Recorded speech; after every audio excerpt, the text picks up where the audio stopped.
ऐसे भक्ति की कहानी लाया हूँ जो भाव के भूखे होते हैं कैसे श्री कृष्ण, वो इस कहानी में आपको पता चलेगा। बहुत ही इंटरेस्टिंग कहानी है और बहुत ही आपको पसंद आएगा। और संजोग से वो कहानी सिर्फ इसी कलयुग की ही है, तो ज़्यादा दिन भी नहीं हुए इस कहानी के। तो कहानी शुरू होती है वज्र से। ब्रिज में एक संत हुआ करते थे माधव दास जी। माधव दास जी का डेली का दिनचर्या क्या होता था, वो बस श्री कृष्ण का नाम जपते थे। और आश्रम में साधु संत आते थे, उनके अंदर भी वो कृष्ण का दर्शन करते थे। इतना उनका प्यार जो था कृष्ण के प्रति प्रगाढ़ प्यार था। और जो संत लोग खाना खाते थे तो उनका जो जूठन होता था उसको उठाते थे और उसी से भगवान श्री कृष्ण को भोग लगाते थे और फिर खुद भी वही खाते थे। यही उनका डेली का दिनचर्या था और पूरे ब्रिज में घूमते थे और श्री कृष्ण का नाम जपते थे। बस यही उनका प्रोग्राम था। एक दिन क्या हुआ, उनको भूख लगा हुआ था बहुत तेज। उन्होंने क्या जल्दी जल्दी में भोजन इकट्ठा किया और एक निवाला अपने मुंह में डाल लिया। जैसे ही मुंह में डाला उनको ध्यान आया कि अरे आज तो मैंने भगवान को भोग ही नहीं लगाया।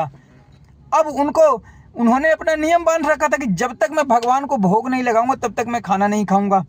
अब वो खाना मुंह में फंसा का फंसा रह गया, ना वो निगल पा रहे ना उगल पा रहे हैं, क्योंकि उगलने में भी भगवान की बेइज्जती है।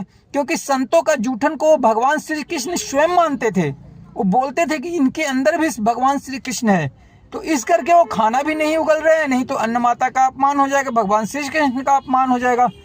और वो ऐसे असमंजस में पड़ गए। पूरा दिन खत्म हो गया, बस रोते रहे, बैठे रहे और वो जूठन वहीं उनके पास पड़ा हुआ है।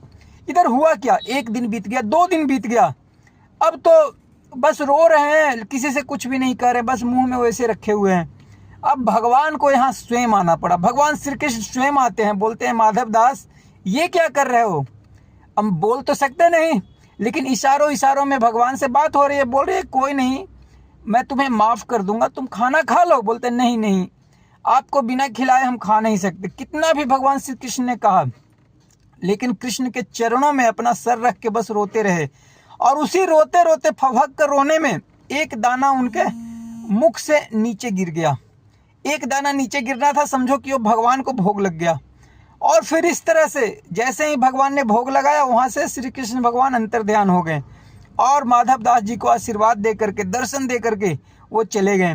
तो दोस्तों ऐसे ऐसे भक्त हुए हैं ब्रिज में जो भगवान को मतलब रिझा लिए, भगवान को आने पे विवश कर दिया। तो भगवान श्री कृष्ण से अगर आपको प्यार है तो उनका नाम जपिए, उनके बारे में जानिए, भगवत गीता पढ़िए, क्योंकि वो पूरे ब्रह्मांड का रचयिता है। तो भगवान श्री कृष्ण की ये कहानी कैसी लगी कमेंट करके ज़रूर बताइएगा। Thank you.